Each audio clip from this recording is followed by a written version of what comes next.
160 acres, free. That's what the United States government offered any citizen willing to claim it for an $18 filing fee and 5 years of their life. Between 1862 and 1934, this single law gave away 270 million acres of America, an area larger than Texas, roughly 10% of all the land in the United States. And here's what almost no one tells you: about half the people who filed a claim never managed to keep it. So in the next few minutes, you'll find out exactly how the Homestead Act worked, how you filed, what proving up actually required, and the specific documented reasons that half of all claimants succeeded while the other half walked away with nothing. There's also a reason the government chose 160 acres and not more, and on the Great Plains, that number turned out to be a quiet trap. This is the documented record, the full text of the law, General Land Office patent files, and the National Park Service's own history of the program. Let's start with the moment it became law. President Abraham Lincoln signed the Homestead Act into law on May 20th, 1862, in the middle of the Civil War. The timing was not an accident. For decades before 1862, the question of what to do with the vast public lands of the West had been politically deadlocked. Southern states had blocked free land legislation repeatedly, fearing it would fill the territories with small farmers opposed to slavery. When the Southern states seceded, that opposition left Congress, and the bill that had failed for years passed within months. The promise was radical for its time. Any adult citizen, or any immigrant who intended to become one who had never taken up arms against the United States, could claim 160 acres of surveyed public land. Women could claim. Freed slaves could claim. Immigrants could claim. In an era of limited rights, the eligibility was strikingly broad. Now here's the part that surprises most people. The eligibility was broad, but the law also carried documented exclusions and limits that shaped exactly who actually ended up with land. We'll get to those because they explain a lot about who succeeded and who didn't.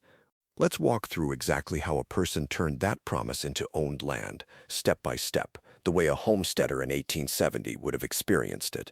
Step 1. Filing the claim. The prospective homesteader traveled to the nearest general land office, identified an available 160-acre parcel from the survey maps, and filed an application. The filing fee was $18, roughly $400 to $500 in modern purchasing power. The land was surveyed under the rectangular survey system, the grid of townships and sections that still defines property lines across most of the American West today. A standard 160-acre homestead was a quarter of a 640-acre section, a square, half a mile on each side. Step 2. Living on the land. This was the heart of the law, and the part that separated the homesteaders who succeeded from the ones who didn't. The claimant had to establish residence on the claim within 6 months of filing, and then actually live there. On the treeless Great Plains, where there was no timber to build with, the first house was often built from the only material available, the earth itself. Settlers cut blocks of sod, dense, root-bound prairie turf, and stacked them into walls. A sod house, or soddy, could be built in a week by a determined family. A well-built sod house was surprisingly livable. Thick earthen walls stayed cool in summer and held heat in winter. But it leaked in the rain, dropped dirt from the ceiling constantly, and housed insects, mice, and the occasional snake. This was the home a family had to occupy for 5 years to earn the land beneath it. Step 3. Improving the land. Residence alone was not enough. The homesteader had to cultivate the claim, break the sod, plant crops, and demonstrate that the land was being farmed. The law required a portion of the 160 acres to be brought under cultivation, with the specific acreage expectations interpreted by local land offices. Breaking the prairie sod for the first time was punishing work. The same dense root structure that made good sodhouse bricks made the ground extraordinarily difficult to plow. The thick mat of grass roots had held that soil for thousands of years, and it did not give way easily to a single farmer with a single plow and a team of oxen. Step 4. Proving up. After 5 years of continuous residence and cultivation, the homesteader could prove up, the documented process of converting the claim into full ownership. Proving up required the homesteader to appear at the land office with 2 witnesses, usually neighbors, who would testify under oath that the claimant had genuinely lived on and cultivated the land for the full 5 years. The witness's testimony was recorded in the land entry case file, documents that survive today in the National Archives. If the testimony satisfied the land office, the claimant received a document signed in the name of the President of the United States, the land patent. The 160 acres were now theirs, free and clear, forever. Records show the first homestead patent under the Act was issued to a man named Daniel Freeman for a claim near Beatrice, Nebraska, the site that is now Homestead National Historical Park. There was also a faster option written into the law and often overlooked. A homesteader could commute the claim, purchase the land outright after only 6 months of residence for $1.25 per acre, skipping the 5-year requirement entirely. For those with cash, it was a shortcut. For most who had no cash, the 5 years of labor was the only path. Now we come to the question this video opened with, the one that the cheerful version of this story always leaves out. If the land was free and the process was clear, why did roughly half of all homestead claims fail? The first reason is the one hidden inside that number 160. On the well-watered farmland of the Eastern Plains, 160 acres was a genuinely viable farm, enough land with enough rainfall to support a family. But the law applied the same 160-acre figure to the semi-arid Western Plains, where rainfall was a fraction of what crops needed. USDA historical data and the work of agricultural historians document the problem clearly. In regions receiving 20 inches of rainfall or more per year, 160 acres could feed a family. In regions receiving 10 to 15 inches, much of the Western Plains, a family needed 4 to 10 times that much land to survive because each acre produced so much less. A family could do everything right, build the soddy, break the sod, live the 5 years, and still fail, simply because 160 acres of dry Western land could not produce enough to feed them, let alone generate any surplus to sell. The land was free, survival was not. Congress eventually recognized the problem. The enlarged Homestead Act of 1909 doubled the claim size to 320 acres in designated dry farming regions, and the Stock-Raising Homestead Act of 1916 raised it to 640 acres, a full section for land suitable only for grazing. The original 160 had been, for much of the West, simply too small. The second reason for failure was the weather itself, and not just the average rainfall, but its brutal variability. We've documented the Dust Bowl on this channel, but the plains had been delivering hard lessons in drought, hail, blizzards, and grasshopper plagues for decades before the 1930s. The grasshopper plagues alone were catastrophic. In 1874 and 1875,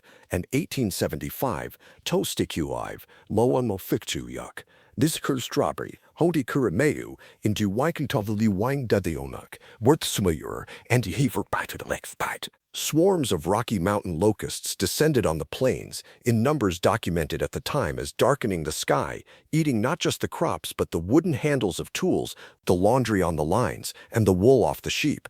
A homesteader's entire year of work could vanish in an afternoon. The third reason was capital, or the lack of it. The land was free, but everything else cost money. A breaking plow, a team of oxen or horses, seed, a wagon, a year's food before the first harvest, a well dug deep enough to reach water. Historians estimate that establishing a viable homestead required between $500 and $1,000 in startup capital, a substantial sum for the working families the law was meant to serve. This is the documented irony at the center of the Homestead Act. It was designed to put land into the hands of ordinary working people, and it did, by the hundreds of thousands. But the families with no capital reserve, no cushion against a bad year, were precisely the ones most likely to be broken by the first drought, the first plague, the first failed harvest. And there was a fourth factor, less about hardship and more about fraud. The Homestead Act was exploited at scale by interests it was never meant to serve. Land speculators, railroad companies, and timber and mining interests used hired claimants, fraudulent witnesses, and dummy entries to acquire enormous tracts of public land under the cover of the homestead law.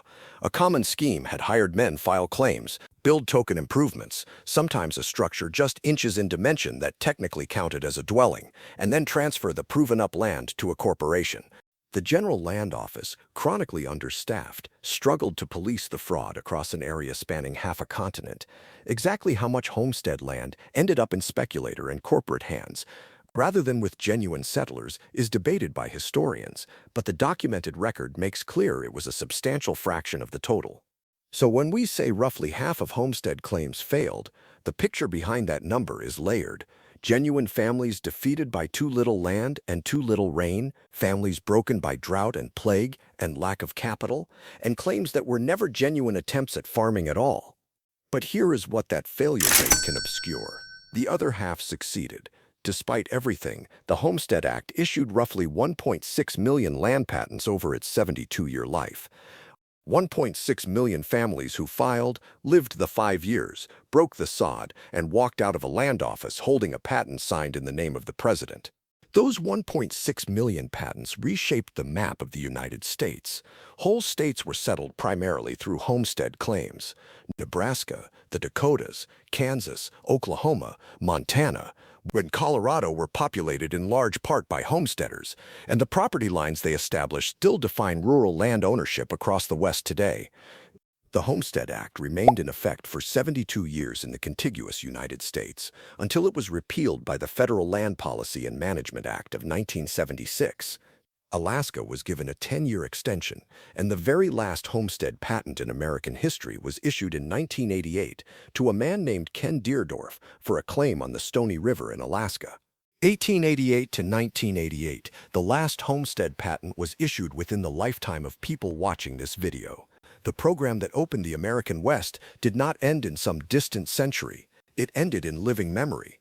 Now, for anyone watching whose family has rural land, here is something concrete and genuinely useful you can do with what you've just learned. If your family has owned rural land in the West or Midwest for several generations, there's a real chance it began as a homestead claim, and you can find the original record. The Bureau of Land Management maintains a free searchable online database of the General Land Office records, including the original land patents issued under the Homestead Act. You can search by the name of an ancestor or by the legal description of the land, the township, range, and section from the rectangular survey. If a homestead patent exists, the database will show you the patent itself, the date it was issued, and the exact parcel. For many rural families, it is the oldest legal document connecting them to their land. And if you want to see the homesteading process firsthand, the National Park Service maintains Homestead National Historical Park at Beatrice, Nebraska, on the site of one of the first claims filed under the Act in 1863. It preserves a restored prairie, period structures, and the documented history of the program. There are 3 lessons in the documented record of the Homestead Act that reach well beyond history. The first, a one-size-fits-all policy applied to radically different land produces radically different outcomes. 160 acres was generous in Iowa and a death sentence in western Montana. The law treated the plains as uniform when the single most important variable, water, varied enormously across it. The second, free access to a resource, is not the same as the ability to use it. The homesteaders who succeeded most reliably were not the ones who simply claimed land. They were the ones who arrived with capital, with farming knowledge, with a community around them, and with enough margin to survive a bad year. The land was equally free to everyone. The capacity to keep it was not equally distributed. The third, the property lines drawn by the Homestead Act are still with us. Every time you see the perfectly square fields and the grid of section roads across the rural West from an airplane window, you are looking at the direct, physical legacy of a law signed in 1862. The homesteaders are gone. The lines they walked, plowed, and proved up remain. That's the documented story of the Homestead Act, 270 million acres, 1.6 million patents, and the layered, honest record of who kept the land and who didn't, recorded in the land entry files that survive in the National Archives to this day. It was not the simple story of free land that the phrase suggests. It was a story of free land and hard arithmetic, of a promise that was real and a price that was paid in full by everyone who actually earned the patent. If this kind of documented agricultural and rural history is what you come here for, subscribe to The Quiet Farmer. We cover the history, the land, and the records behind the way rural America was built, verified, sourced, and told without dramatization. In the comments, tell us, was your family land originally a homestead claim? If you find an ancestor's patent in the BLM records, tell us the name and the year. We'd genuinely like to see how far back this community's roots go. The lesson here isn't nostalgia. It's that the land under so much of rural America was earned, claim, by people who paid for free land with 5 years of the hardest work of their lives. We'll see you in the next one.